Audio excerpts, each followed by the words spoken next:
Alright, so I read the book already, so how do I even start investing?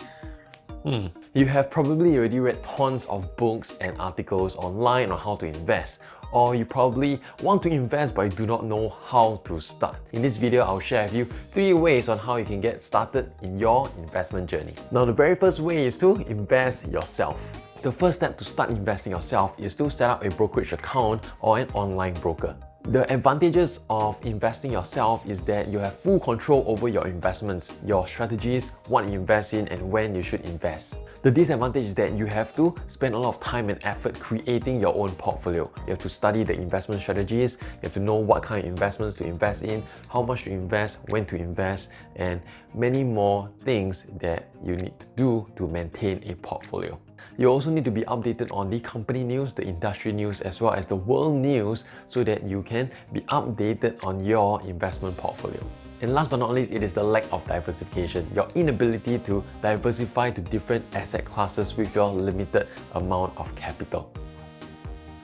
Next is Robo Advisors. The advantage of investing in a Robo Advisor is that you don't have to put in the time and effort to monitor your investment portfolio. As well, it is much cheaper than hiring fund managers to manage your mutual fund. Second of all, it provides a lot of diversification on your investment portfolio, as most Robo Advisors are invested in exchange-traded funds. The disadvantage of investing in a Robo Advisor is the inability to customize your portfolio according to your situation. For example, if you want to invest in a particular stock just to take advantage of that movement in that stock, you are most likely unable to do that with a robo-advisor. The last way to start investing is through professional investors. That means through mutual funds or index funds. And you can get access to all these funds either through online or through financial institutions like banks or insurance companies. The benefit of having professionals to manage for you is similar to a robo-advisor.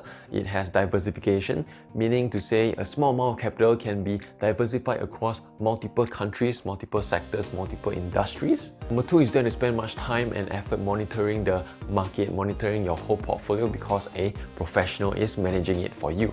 Now, the difference between a fund and robo-advisor is that funds are more customizable. You can either choose the funds that you like or choose the funds that you don't like.